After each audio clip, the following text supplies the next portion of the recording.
नमस्कार। आज हम चर्चा करेंगे मधुमेह और उसके प्रबंधन की। उससे पहले परमपिता परमेश्वर को याद करें, सर्वनियंता को स्मरण करें।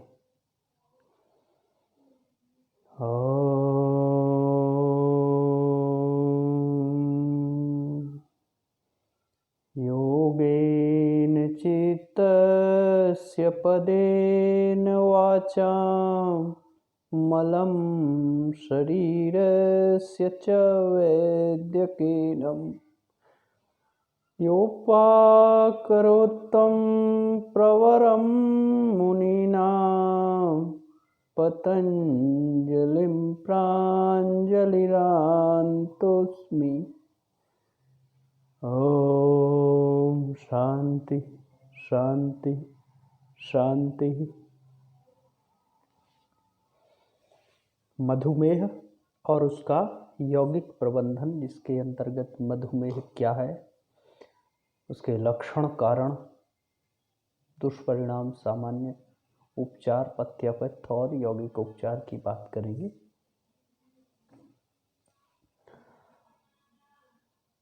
आज के इस भाग दौड़ वाले समय में अनियमित दिनचर्या के कारण जो रोग हो रहे हैं हमारे शरीर में, उसमें मधुमेह प्रथम स्थान पर आता है। विश्व स्वास्थ्य संगठन के अनुसार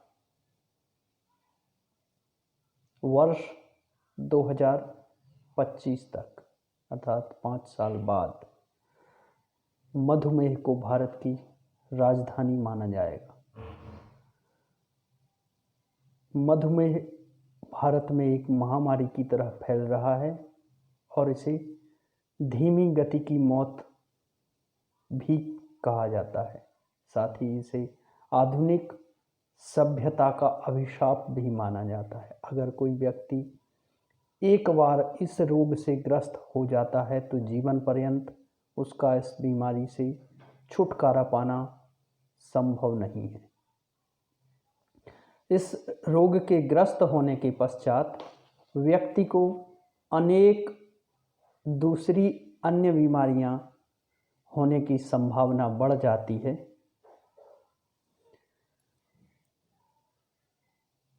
मधुमेह उपापचय या चयापचय संबंधी एक बीमारी है, जिसमें शरीर द्वारा शर्करा के उपयोग में अनियमितता आ जाने के कारण होती है। शरीर के सभी कार्यों के लिए ऊर्जा का मुख्य स्रोत ग्लूकोज होता है और पाचन के बाद यह रक्त में घुल जाता है, जहां कोशिकाएं ऊर्जा और वृद्धि के लिए इसका उपयोग करती हैं।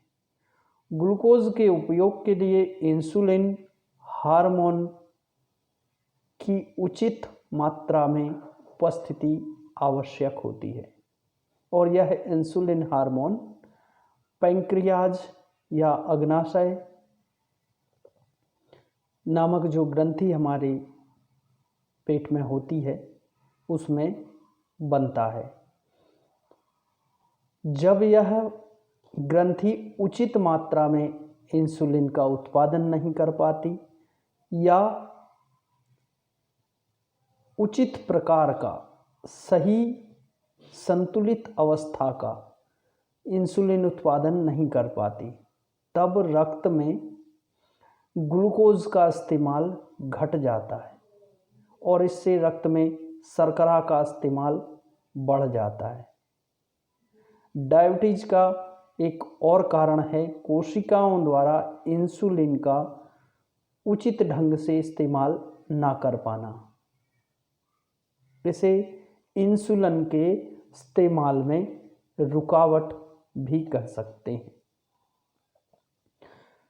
कोशिकाएं ग्लूकोज का उपयोग स्वतः नहीं कर पाती, ग्लूकोज को कोशिकाओं के भीतर प्रविष्ट कराने के लिए इंसुलिन नामक हार्मोन की आवश्यकता पड़ती है। यदि यह इंसुलिन, जैसे कि अभी चर्चा की थी कि पैंक्रियाज से बनता है और उसकी मात्रा कम हो या उसकी सांद्रता गुणवत्ता में कुछ कमी हो, तो कोशिकाएं अल्प मात्रा में ग्लूकोज को उपयोग कर पाती हैं और ग्लूकोज होते हुए भी इनका उपयोग ना कर पाने के कारण रक्त में ग्लूकोज की मात्रा बढ़ जाती है। जब पैंक्रियाज नामक ग्रंथि रुग्ण या तनावग्रस्त अवस्था के कारण ठीक से कार्य नहीं करती है, तो इंसुलिन उत्पादन का जो कार्य है वह हमारे शरीर में सही नहीं होता है।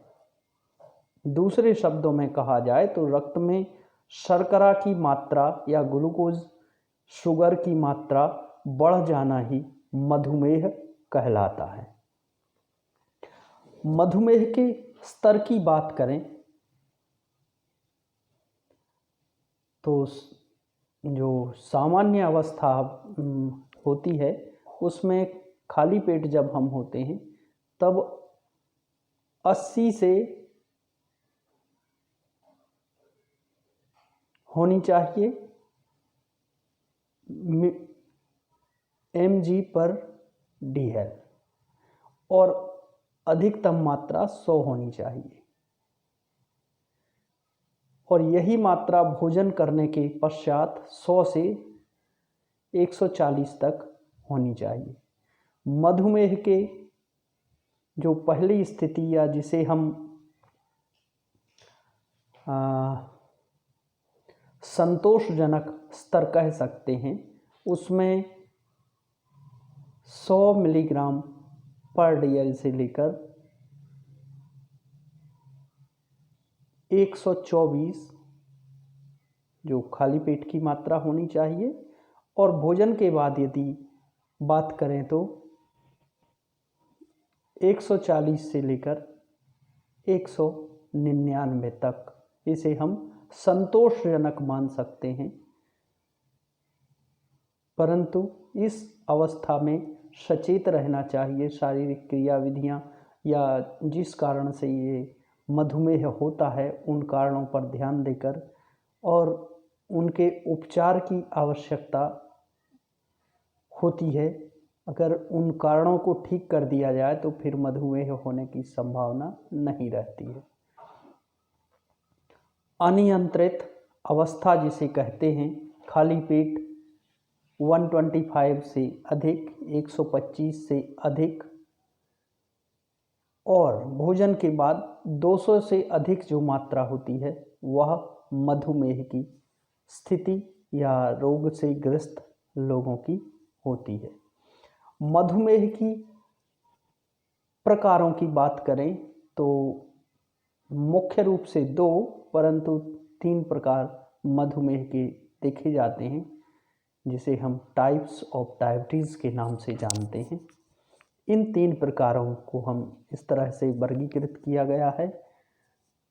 पहले को टाइप 1 मधुमेह या इंसुलिन आधारित मधुमेह।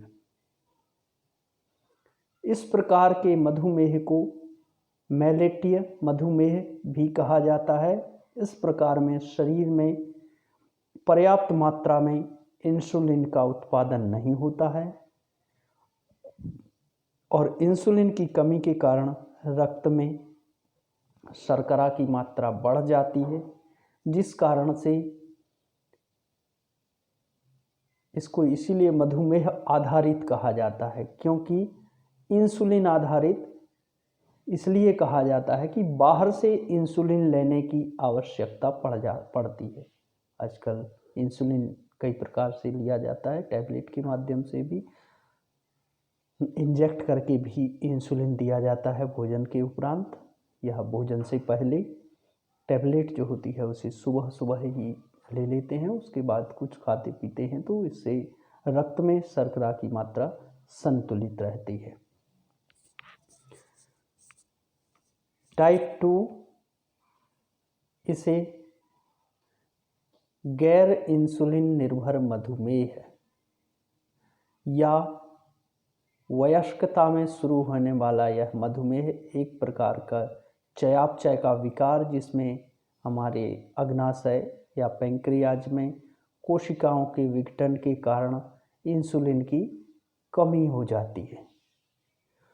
टाइप 1 जो है मधुमेह आधारित, इंसुलिन आधारित जो मधुमेह है वह हमारी पैंक्रियाज में या मन में किसी प्रकार की चोट, कोई एक्सीडेंटल या किसी अन्य कारण से मधुमेह ना बनने के कारण, इंसुलिन ना बनने के कारण मधुमेह होता है।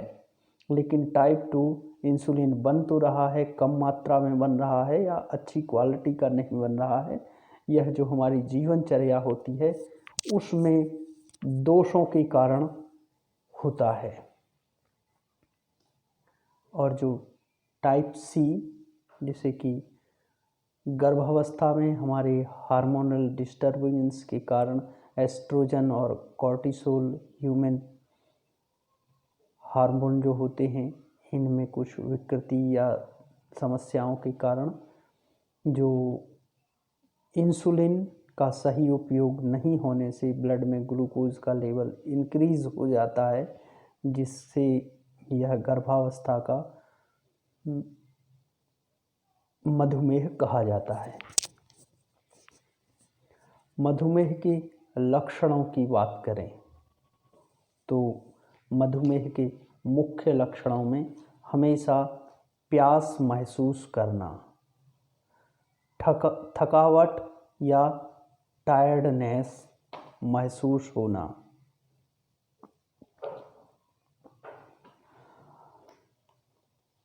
ब्लरी विज़न अच्छे से दिखाई ना देना।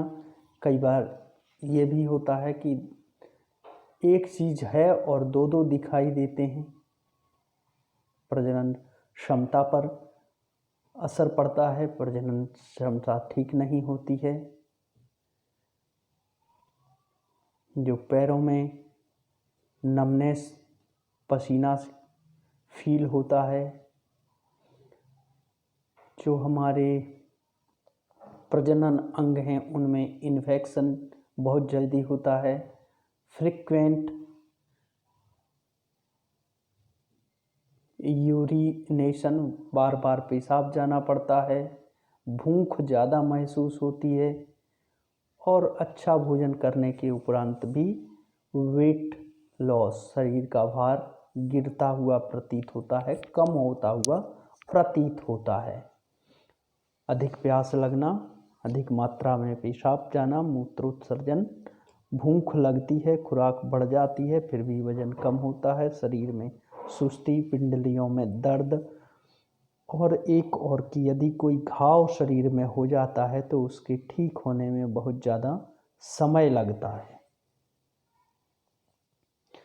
जैसे कि हम टाइप 2 मधुमेह की बात करें तो आजकल आराम तलब जीवन जीना और ज़्यादा खाना, बहुत ज़्यादा फूड, उसमें भी जो एनिमल आधारित फैट है, असंतुलित वसा है, उसका उपयोग ज़्यादा करना और कोई भी एक्सरसाइज, उसके पाचन के लिए कोई अभ्यास ना करना। इसीलिए इसे आधुनिक सभ्यता का विज्ञान के उपयोग से व्यक्ति आराम तलब जीवन जीने लगा है और वह भोजन पर नियंत्रण नहीं, भोजन पहले से ज़्यादा और उचित ज़्यादा खाना और ज़्यादा फैट खाना, इन सब के फलस्वरूप जो शरीर की आकृति है उसमें पेट का बढ़ जाना, मोटापा आ जाना और वसा का शरीर में जमा हो जाना, मुख्य रूप से पैंक्रियाज और उसके आसपास जमा हो जाने से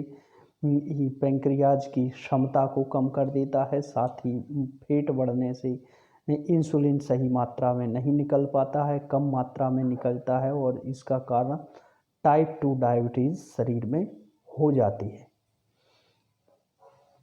असंतुलित आहार के कारण पैंक्रियाज जब इंसुलिन नहीं बना पाती तो शरीर की शर्करा के अभाव में रासायनिक प्रक्रिया ठीक तरह से नहीं हो पाती है। शारीरिक परिश्रम की कमी इसका मुख्य कारण है। खेल कूद का अभाव, आराम तलब जीवन यापन, व्यायाम का अभाव, लंबे समय तक बैठे रहना, एक ही जगह पर बैठे रहना, कुछ भी काम नहीं करना मधुमेह का मुख्य कारण बनता है। मोटापा भी मधुमेह का मुख्य कारण है। इससे क्लोन ग्रंथि का पर दबाव पड़ता है। दीर्घकालिक कोई मानसिक क्लेश, भय, चिंता, अशांति से भी एड्रीनल थायराइड ग्रंथियां शुद्ध हो जाती हैं तो मूत्र में शर्करा की मात्रा बढ़ जाती है। भोजन के तुरंत बाद कठिन परिश्रम करना भी इसका कारण हो सकता है और एक मुख्य कारण आनुवांशिक होता है। अगर आपके परिवार में किसी को मधुमेह है तो इसके होने की ज़्यादा संभावना है। मधुमेह के दुष्परिणामों की बात करें तो मधुमेह के रोगी को कब्ज की शिकायत रहती है। रेटिनोपैथी, रक्त में शर्करा का स्तर बढ़ जाने से रक्त नलिकाएं और आँखों में सूजन हो जाती है। परिणाम स्वरूप नेत्र विकार उत्पन्न हो जाते हैं। नेफ्रोपैथी, गुर्दों का ठीक से काम ना करना, किडनी खराब होने का भय ज़्यादा होता है या किडनी संबंधी दूसरे रोग होने का। न्यूरोपैथी, रक्त में शर्करा की मात्रा अधिक हो जाने से स्नायुओं में दुर्बलता आ जाती है। मधुमेह के उपचार की बात करें तो नियमित दिनचर्या, उचित आहार प्रबंधन, व्यायाम और नियमित जांच और दवाइयाँ। अगर आपने जो ये चक्र दिखाई दे रहा है, आहार प्रबंधन, उचित शारीरिक व्यायाम और दवाइयों का प्रबंधन, इन को अपना लिया तो मधुमेह के दुष्प्रभावों से बचे रहते हुए पूरा जीवन स्वस्थ रूप से जिया जा सकता है। सामान्य उपचार की बात करें तो जिसमें नियमित रूप से टहलना और हल्के व्यायाम इसमें कारगर सिद्ध होते हैं। मेथी का उपयोग नियमित रूप से सेवन करने से, मेथी के उपयोग से भी मधुमेह नियंत्रित होता है। इसमें चाहे वह मेथी का साग हो या मेथी का पाउडर हो या मेथी का अंकुरित करके उसको एक मुट्ठी सुबह सुबह खाना। साबुत जामुन या जामुन के बीज का चूर्ण बनाकर या पत्तों का चूर्ण बनाकर उसका उपयोग भी टाइप 2 डायबिटीज़ में लाभकर होता है। करेले का जूस भी लाभकारी है। कुछ और अन्य पौधे हैं जिनके पत्ते या टहनियों का उपयोग करने से मधुमेह में लाभ प्राप्त होता है। यौगिक उपचार की बात करें तो शुद्धि क्रियाएं जिनमें कुंजल, वस्त्र धोती, कपालभाति, अग्निसार और नौली जो क्रियाएं हैं, यह हमारे पाचन संस्थान को ठीक करके मधुमेह के प्रबंधन में सहायक होती हैं। सूर्य नमस्कार का अभ्यास अपने सामर्थ्य अनुसार, सूक्ष्म व्यायाम की कुछ क्रियाओं का अभ्यास भी इसमें लाभकारी है, जिसमें मुख्य रूप से उदर शक्ति विकासक की क्रियाएं, कटी शक्ति विकासक की क्रियाएं और पिंडलनी शक्ति विकासक क्रियाएं, साथ ही वक्षस्थल शक्ति विकासक की क्रियाएं मधुमेह के नियंत्रण और इसके दुष्परिणामों को दूर करने में सहायक होती हैं। आसनों की बात करें तो खड़े होकर किए जाने वाले अभ्यासों में ताड़ासन, कटी चक्रासन, त्रियक ताड़ासन, त्रिकोणासन और पादहस्तासन लाभकर होती हैं। बैठकर किए जाने वाले अभ्यासों में अर्धमत्स्येंद्रासन, वक्रासन, उष्ट्रासन मंडूक आसन, उत्तान मंडूकासन, सुप्त वज्रासन, पश्चिमोत्तानासन और गोमुखासन लाभकारी सिद्ध होते हैं।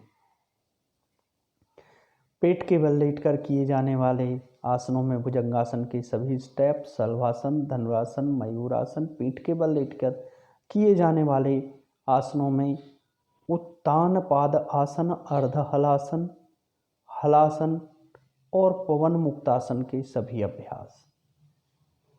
प्राणायाम की बात करें तो उदरिक श्वसन, यौगिक श्वसन, नाड़ी शोधन के साथ साथ सूर्यभेदी और भ्रामरी प्राणायाम भी लाभकर होते हैं। उड्डयन बंध का अभ्यास बहुत ज़्यादा लाभकारी होता है।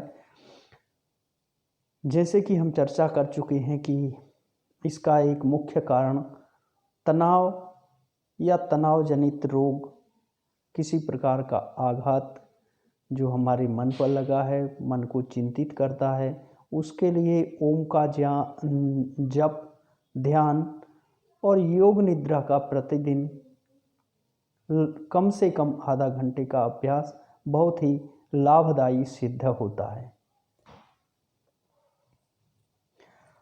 पथ्य आहार की बात करें तो पहले तो ध्यान रखना है कि उचित मात्रा में पोषक पदार्थों को आहार में शामिल करना है। उसमें भी मुख्य रूप से रेशे युक्त पदार्थ, सब्जियां व मोटे धान्यों का उपयोग करना है। कार्बोहाइड्रेट, प्रोटीन, दालें और अंकुरित आहार का उपयोग करना भी लाभदायक होता है। हरी पत्तेदार सब्जियों का उपयोग आवश्यक रूप से प्रतिदिन करने की कोशिश करें। सादा सूप, नमक नींबू वाला पानी का सेवन करने की आदत डालें। और विशेष आहार की बात करें तो करेला, मेथी, आंवला, जामुन, रागी, अदरक या सौंठ, साथ ही एलोवेरा,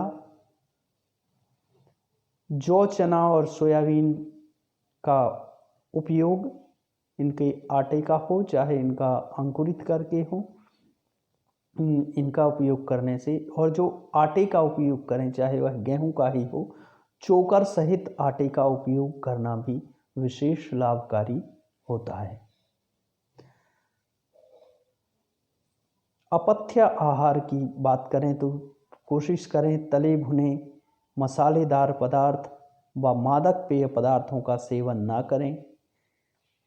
मीठे पदार्थों से लगभग सभी जानते हैं कि यह शरीर में मीठा, जिसे कि मधुमेह को दूसरे शब्दों में शक्कर की बीमारी भी कहा जाता है, तो ये मीठा बढ़ने से होती। तो कोशिश करें मीठे का परहेज, चाहे वह मिठाइयाँ हों, जैम, जेली, केक, पेटीज, सभी शीतल पेय पदार्थ, जो भी डिब्बाबंद जूस आते हैं, इनमें मुख्य रूप से जूस तो होता नहीं है, तो डिब्बाबंद जो भी रस आते हैं इनमें कुछ रासायनिक फ्लेवर और साथ ही शुगर की मात्रा होती है। शीतल पेय में भी शुगर की मात्रा बहुत ज़्यादा होती है, इसलिए इनको ना लेने का प्रयत्न करें। जितने भी डिब्बाबंद पेय आहार हैं इनके सेवन से बचें। भूमि के अंदर से उगने वाली सब्जियां, आलू, अरबी आदि का सेवन भी इनके लिए हानिकर है।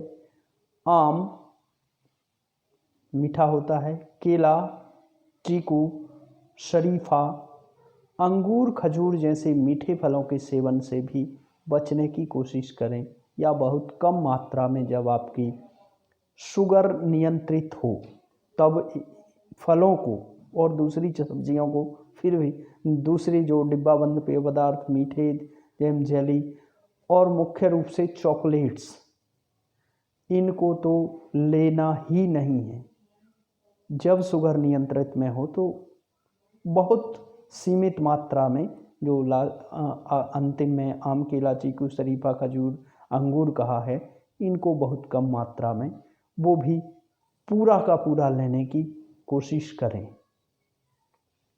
कुछ अन्य ध्यान रखने योग्य बातें हैं, जिनमें मुख्य रूप से मरीज को अपने वजन को नियंत्रित रखने और उसके अनुसार उस अपनी ज़रूरत के अनुरूप कैलोरी लेने की आवश्यकता होती है।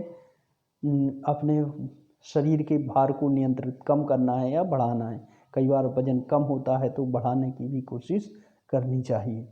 खाने में प्रोटीन की सामान्य मात्रा लेना चाहिए। कार्बोहाइड्रेट की मात्रा कीटासिस को रोकने के लिए पर्याप्त मात्रा में होना चाहिए। रेशेदार भोज्य पदार्थ और रक्त में शर्करा की अधिकता को रोककर मधुमेह को नियंत्रित करते हैं।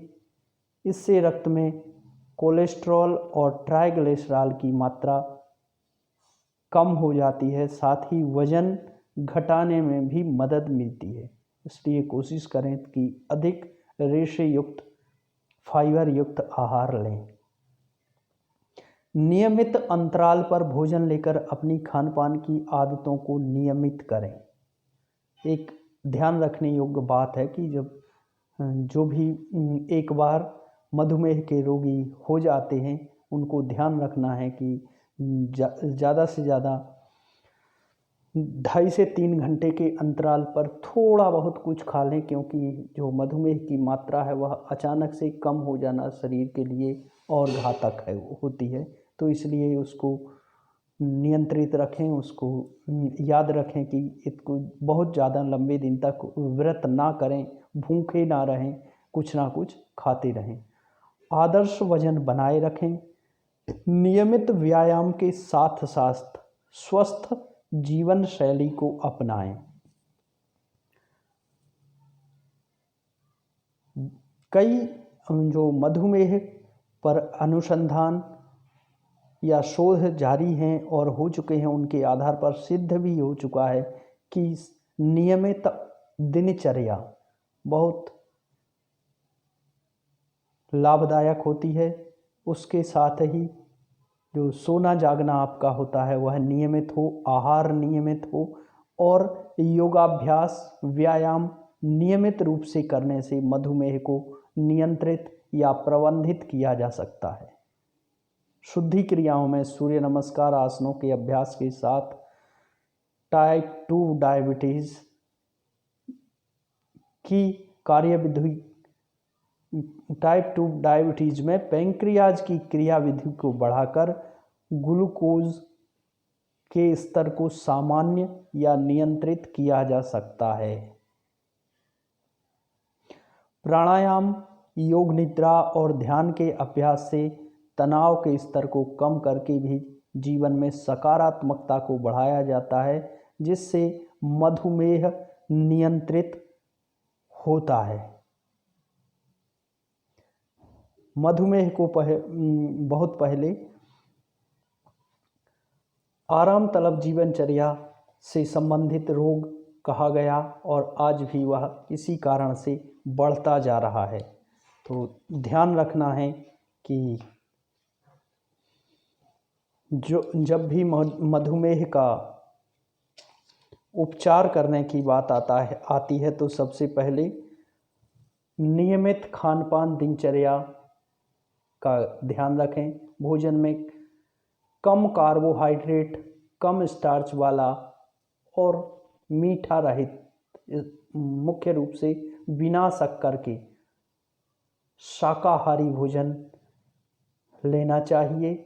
मसाले, तेल, दूध और इससे बनी वस्तुओं को कम से कम करने का इस्तेमाल करें। जो भी रोटियां या चपातियां खाएं उनमें चोकर सहित आटे की बनी हो। सब्जियां हल्की उबली या स्टीम दी गई होनी चाहिए। सलाद और एक आध फल भी लिया जा सकता है। कोशिश करें सलाद की ज़्यादा मात्रा लें। प्रतिदिन खुली हवा में टहलना बहुत ही लाभदायक होता है।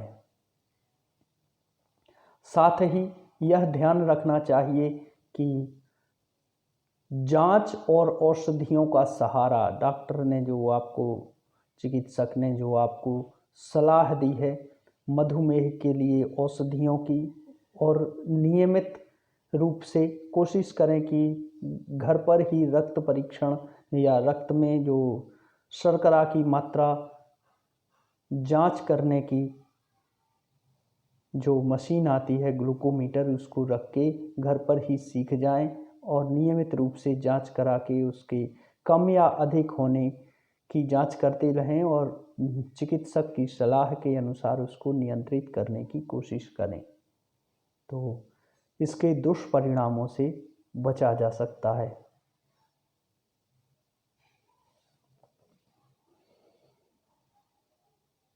ओम सर्वे भवन्तु सुखिनः, सर्वे सन्तु निरामयाः, सर्वे भद्राणि पश्यन्तु, मा कश्चित् दुःखभाग् भवेत्। ओम शांति शांति शांति।